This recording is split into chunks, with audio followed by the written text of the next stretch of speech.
Today we'll be exploring Vaisakhi, the most well-known and celebrated festival in the Sikh calendar. We all know the common narrative, but in this episode we'll go beyond that with the help of J.S. Gadawal's Master of the White Hawk and have our questions answered by Dr. Kamleep Singh. Together we'll explore Charan DePahul and Khanda DePahul. So join us today as we take a journey down the rabbit hole of written sources regarding Vaisakhi. Be sure to check out the other extracts or listen to the full podcast episode to find out more.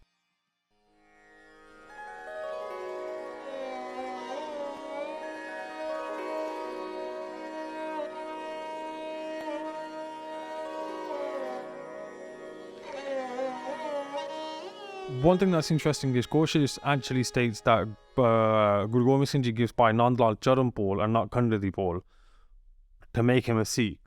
What's going on there? Why is there a difference? And doesn't that suggest that not everyone is meant to be a Khalsa? Look, the modern narrative, you've asked a really, really good question again, right? I love your questions. This is the issue. The modern day Sikhi, which is based on anglicized Presbyterian Church of England version through Macaulay, into the SGPC and his agents like who we discussed later, but Dancing Nabab by V. Singh et al. Right? They all follow that same kind of ideology. These guys love uniformity to the level of monoculture of bacteria. I can't say, I'm not saying they were completely like that. I'm saying there's an element of their writings that's like slanting towards that. Because obviously, in a way, they had to survive. I understand they were living in oppression. They had to do what they did. Yeah. But they edited a lot of text. They did a lot of stuff. I'm sure they were really saintly, really good. And I can show where they've edited text. And I'm prepared to even go to the limit and show the Sangat what happened, right? But I understand why they did what they did. And I'm not criticizing them. They did what they had to do. But what they're trying to show is there was this uniform Khalsa, or this uniform ceremony, this uniform rite, which we know from Sekapiyas picking through, not the case, is it? No. And so if you look at Khalsa Dharam Shastra Avtar Singh Vahiria on the, from his patron was the Sardar Game Singh Bedi, on the lineage of Guru Nanak. When he wrote that, he talks about a different type of Amrit, And so first Amrit is Naam da Amrit. So, when you're named by Guru Granth Sahib, that's a diksha. That's not just your naming ceremony. That's what they've made it now. That's you've given a name from the Guru and it's meaningless. No. To be named from Guru Granth Sahib, from Shabad Guru, is getting naam. You understand? It's not meaningless. That's a very deep spiritual thing. As a baby, you're brought in a Shabad, a random reading, which represents you as a human being, comes from Akal Purkh, and the first letter is taken and that's imparted on you as a naam. It's first naam. You sure? Right? This is how blind we've gone, because we've become pious Christians who don't like rituals. Now the second one, don't have empty rituals, that's the issue. Second one, where Path Gurbani is read, like the Sarovar of the Darbar Sahib, contrary to Ranjit Singh. So the thing is, according to him, it's just water.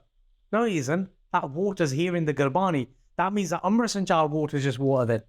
According to that idiot, actually say it. According to him. Yeah, but that's also wait. Like a shit understanding of science. Of course he is. But look, you see how stupid he is. If he's saying that the Darbar Sahib Sarovar is just water, then the Amrit Sanchar water is just water. So the fact is, how stupid is that? The Darbar Sahib that Jan is listening to Gurbani like the pot of water at the Akhand party is also Amrit.